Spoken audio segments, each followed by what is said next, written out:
Welcome to this special edition of the YAHOWAH blog. I say special because as we have pursued, I think we're through 15 episodes of Dode's Song, and now 6 or 7 in the garden. This is going to be the first of a new series. It's called Solving Puzzles. Now, you may want to question, what puzzle are we going to solve? We're going to solve the very puzzle of life. Why we exist, why we are here, what God actually revealed to us, how we can know that it was Yahweh, the creator God of the universe, speaking to us through the prophets and the Psalms that we are going to delve into as part of this series.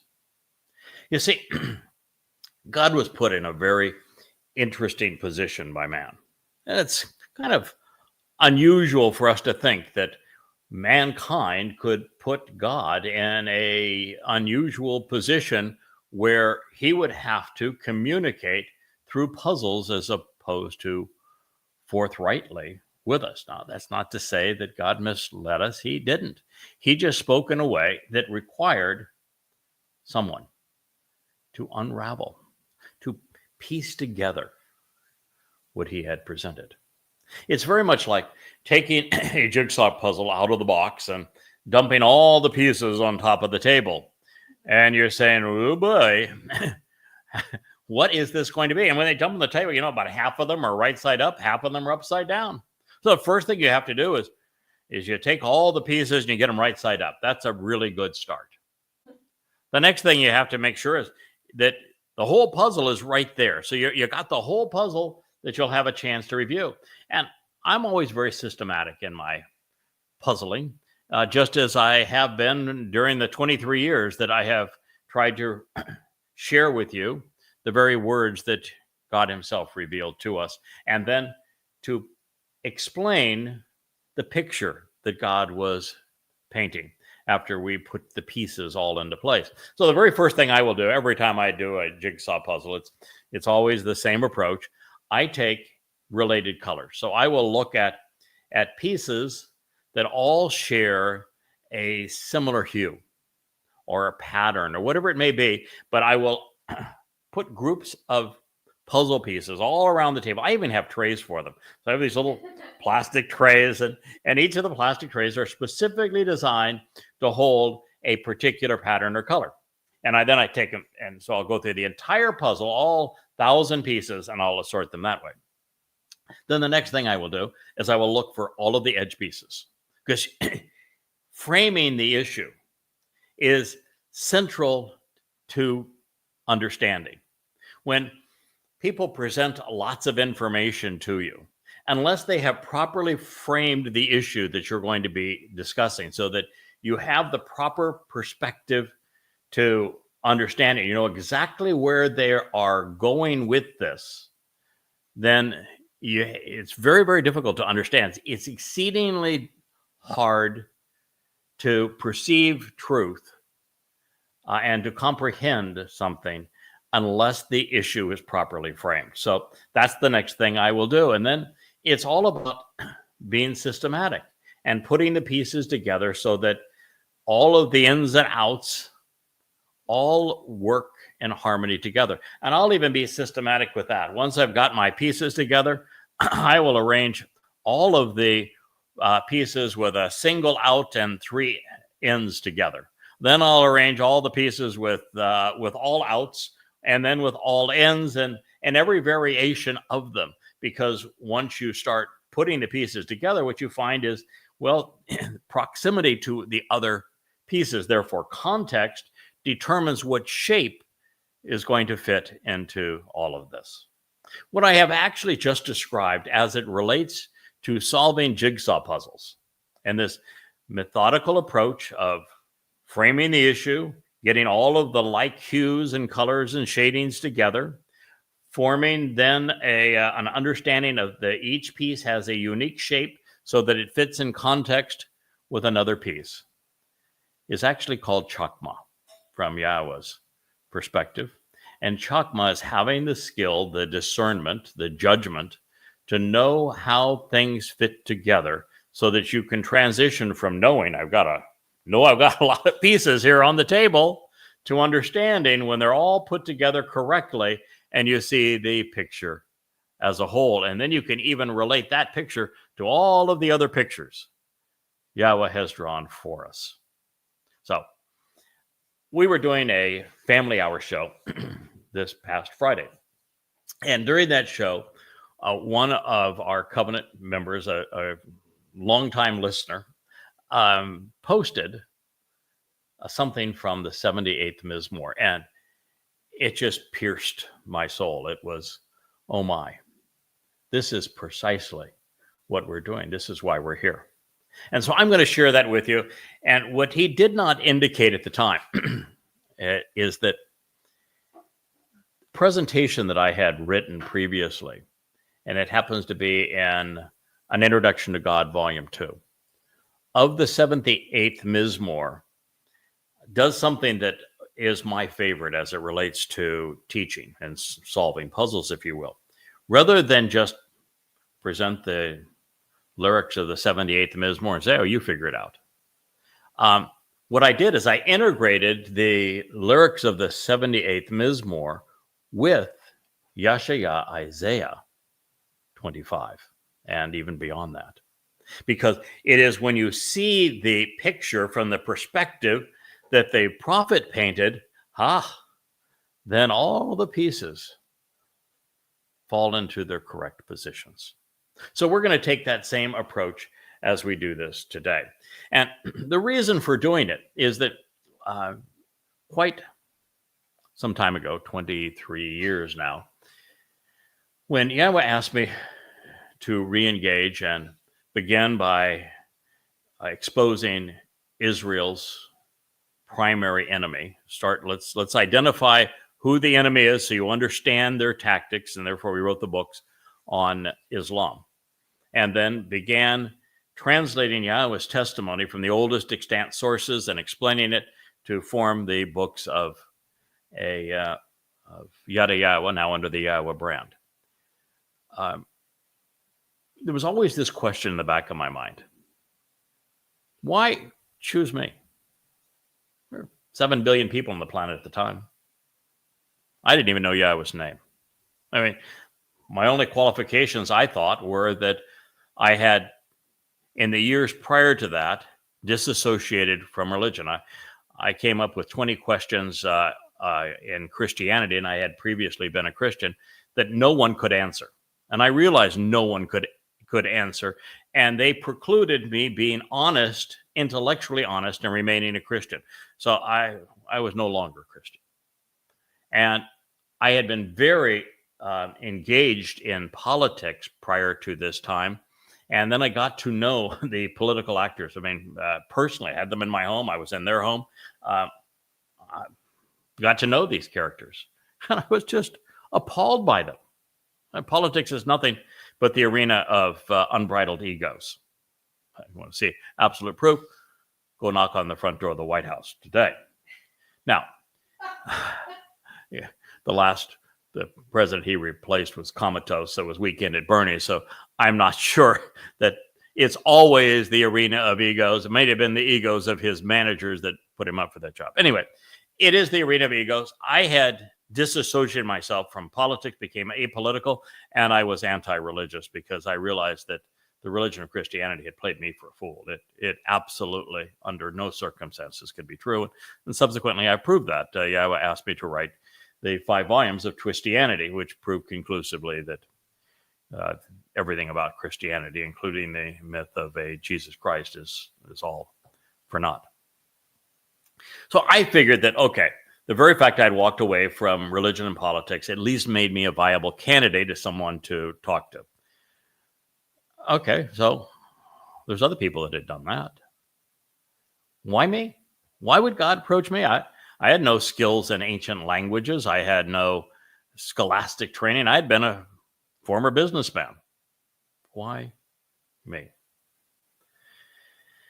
And I initially assumed that the next reason might have been nothing more than I was willing and no one else was. I got the job by default. You're the only one that was willing to listen to me. So you're it. Okay, it's God asking you to do something, so that was still okay. I didn't have a problem with being the only responsive person on the planet, but that wasn't it either. The reason was a Hebrew word. It's called bien. It is the difference between yada. I began communicating, and Yahweh has reinforced the name that I chose very early on, which was yada, which means to know, to recognize, to have a familiarity with something. And so I became quite familiar with the words that Yahweh was sharing with us, and was very comfortable sharing them with you. But knowledge alone won't get it done. There has been a number of attacks on me recently as to say, why didn't you translate everything, and why instead did you do these other projects? Well, because Yahweh asked me to do these other projects, and I thought that was a good idea to follow his advice and to protect his people by doing so and clearing away the clutter that has been piled on top of the truth so that it could be seen for the first time. That's like taking the cover off the jigsaw puzzle box. And so I did those things. But what I realized is that the translations, although I was making more complete, more accurate translations than ever before in a very innovative style that those who have read my books have seen. It's the only approach to presenting the word of Yahweh like it in the universe that's ever existed. And what I realize is that while these are more accurate, while they are more amplified, that alone isn't going to get the job done. The text that I was translating has been available in thousands of different translations for thousands of years.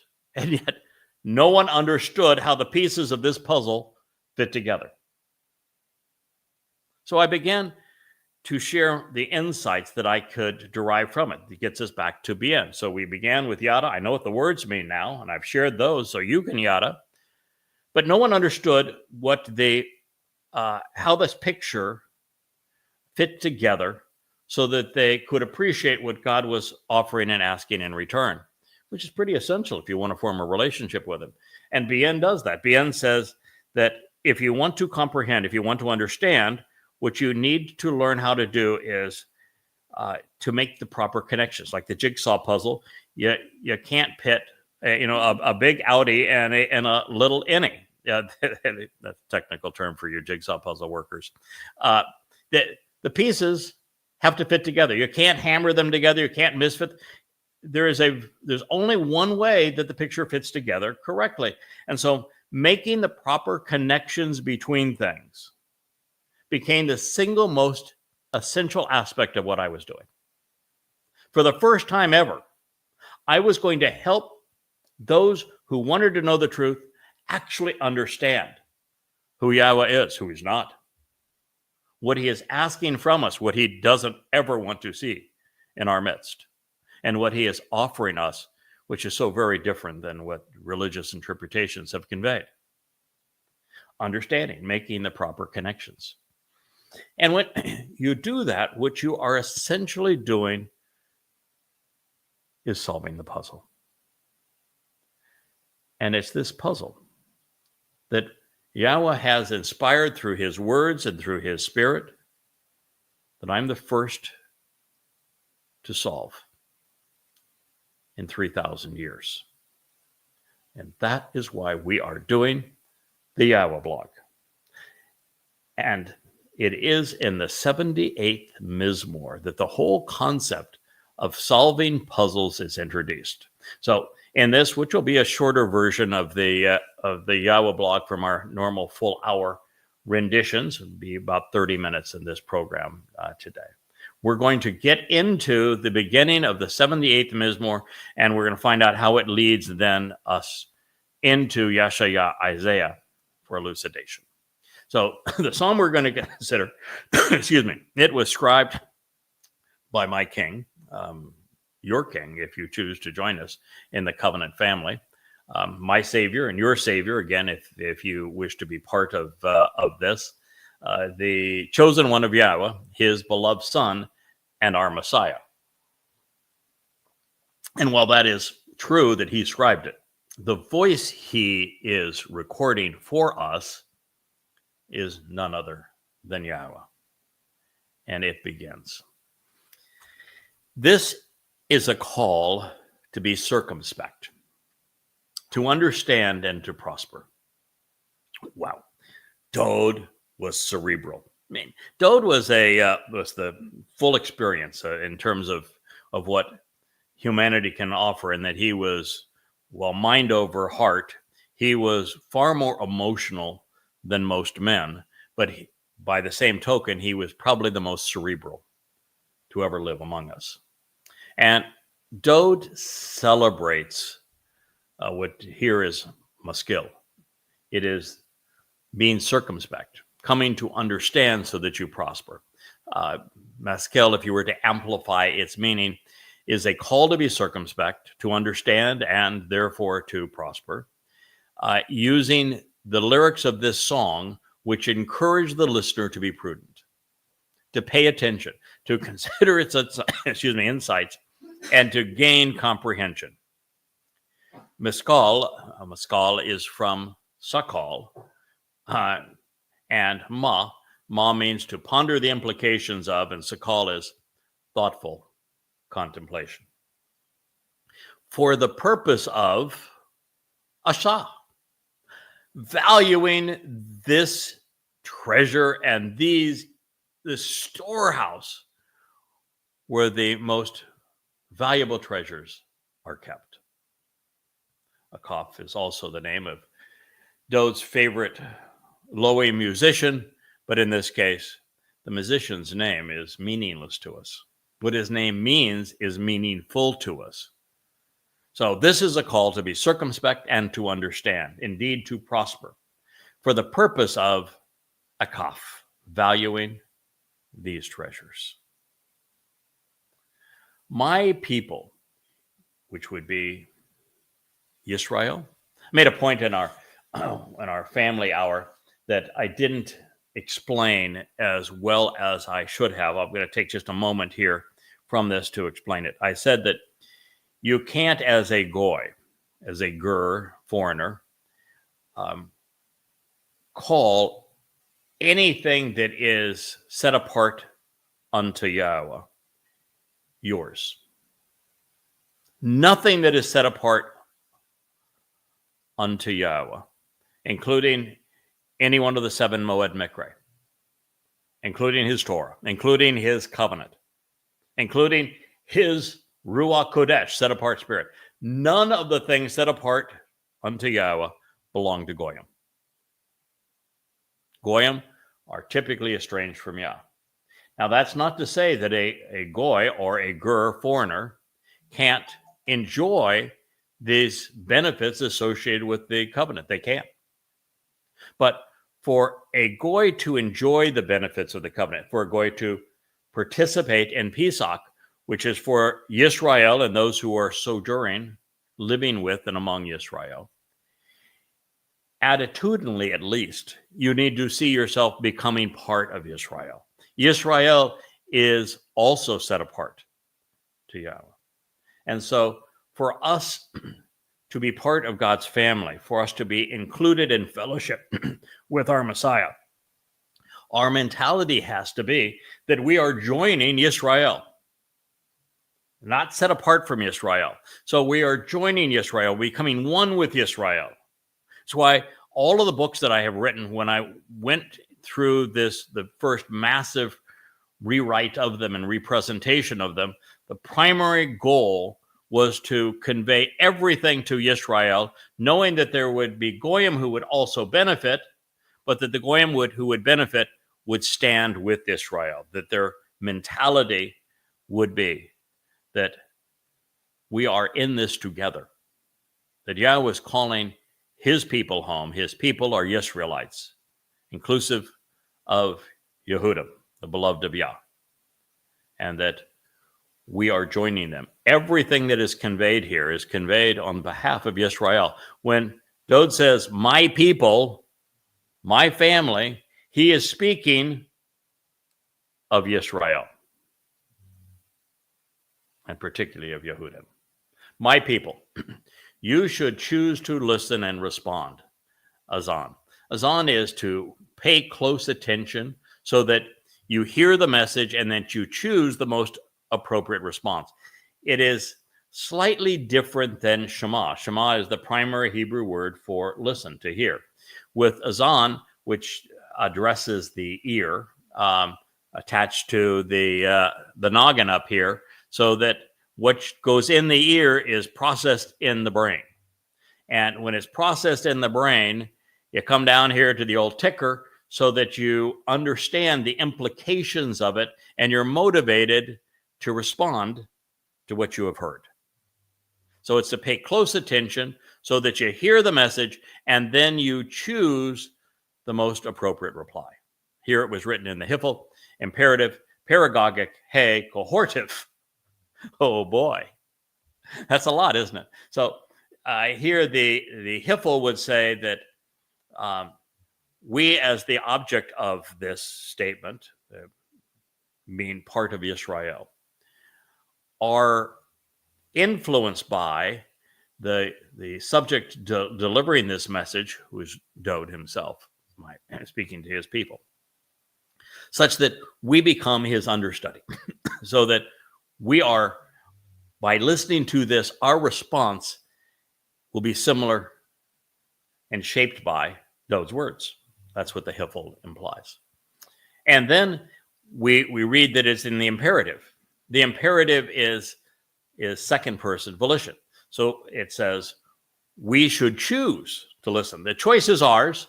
We can choose to ignore Dode. We can choose to, do what Christianity has done and what Judaism did, to write Dode out of their lives, to replace him with a false Messiah who is no more real than, Santa Claus,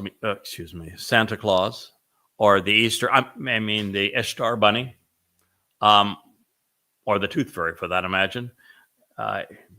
Jesus Christ never existed. He's similar to Santa Claus and the Easter bunny. And Bar Kokhba most certainly was not the Messiah. And that was the claim of the founder of Rabbinic Judaism. You can't start off with a mistake of that magnitude and then expect to be credible, I guess, unless it's a religious myth, and then, nobody thinks anyway. So this is written such that you're being encouraged to choose to respond appropriately here. And when you add the imperative to the paragogic hey, it means I am really exhorting you here. While it's your choice, I'm telling you that this is really important for you. I'm going to give you every ounce of my passion here, Dode is saying, because I really, really, really think it's important to get your attention. And in this particular case, he added the cohortative, which means my people, I really want. It's my desire that you should choose to listen and respond emphatically. That would convey the whole essence of this. So very important that you understand how these Hebrew stems and moods and conjugations and all of this work together. So my people, I really want you to choose to listen and offer an emphatic response to my Torah teaching. To my Torah teaching. Dode was Dode because he knew and he loved the Torah. What follows here is a teaching. It is a guidance. It's an insight. It is direction from God, because it is shaped by his understanding of the Torah. Torah does not mean law. Torah is from Yara, which means it's the source from which guidance, instruction, teaching, and direction flow. One of the great lies ever perpetrated by religion, and it permeates the religions of Judaism and Christianity is that the Torah is law. There is nothing associated with the Torah that is law. It means teaching and guidance, instruction and direction. Yahweh himself told us the verb upon which Torah is based. There's not even a Hebrew word for obey. So we need to get that straight. The reason that Dowd is pleading with his people, Yisrael, and those who want to be part of Yisrael, Israel and its highest calling is individuals who choose to engage and endure with God. My people, I want you to choose to listen and then respond to my Torah teaching and guidance. Now, isn't that really interesting? Every time we read about the Torah, it's always the Torah of Moshe. But the Torah is Yahweh's. And the Torah, by the way, in the Talmud. The Talmud has nothing to do with the Torah. It's one of the great rabbinic lies that they're reading their Talmud is studying the Torah. It is not. Observing the Talmud, they want you to believe, is observing the Torah. It is not. It's man's arguments. The Torah is Yahweh's. But here, Dowd is claiming the Torah teaching for himself. I want to tell you, to go to that point is way beyond anything I would ever say. I want you to understand the Torah teaching of Yahweh. But here, Dowd is saying, I want you to listen to and respond to my Torah teaching. Do you think he had a separate Torah? Absolutely not. The 109th Mizmor is all about Dowd singing the praises of Yahweh's Torah. Even the 19th Mizmor speaks of the Torah being perfect and complete. It is the document which is responsible for restoring our souls. And he knows that you cannot responsibly add to or take away from Yahweh's Torah without running afoul and angering the Almighty. So when he says my Torah, what Dowd has done is what Yahweh wants all of us to do. In fact, Yahweh is actually going to do this for us. When the Torah is finally reaffirmed, and the covenant is reaffirmed, the covenant is reaffirmed, and Yahweh brings Yisrael and Yahudim together up on the day of reconciliations in year 6000 Yah, when he and his son return. And the relationship is resolved between God and his wayward family. One of the differences between that and what we have experienced thus far is that now we all have the opportunity to ignore the Torah or to incorporate it into our lives. I've chosen to incorporate it into my life.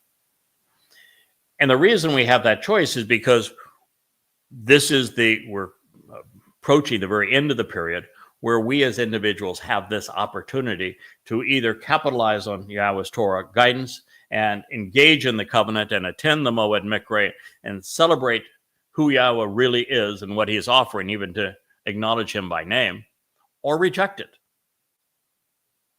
And so once the covenant is reaffirmed and Yahweh is living in our presence with Dowd, then everyone who will have survived to that time will have made the choice to incorporate the Torah's teaching and guidance into their lives.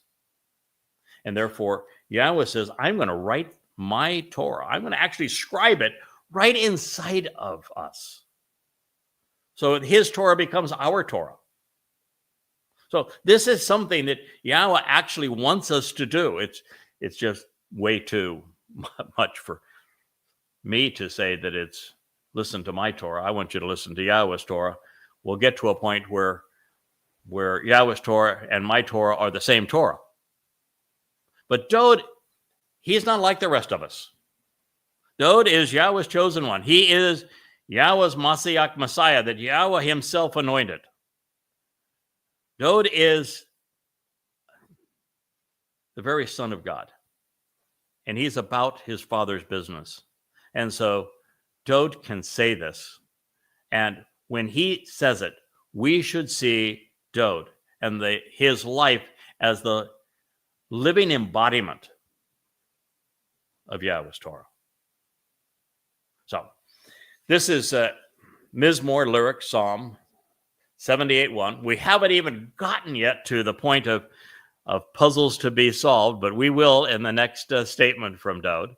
But I just wanted to give you a teaser. I wanted to get started putting the pieces, if you will, of this ultimate puzzle, the puzzle that defines life itself, that explains our purpose, that introduces us to the creator God of the universe, and explains how we get off this blue marble spinning in the darkness of space alive.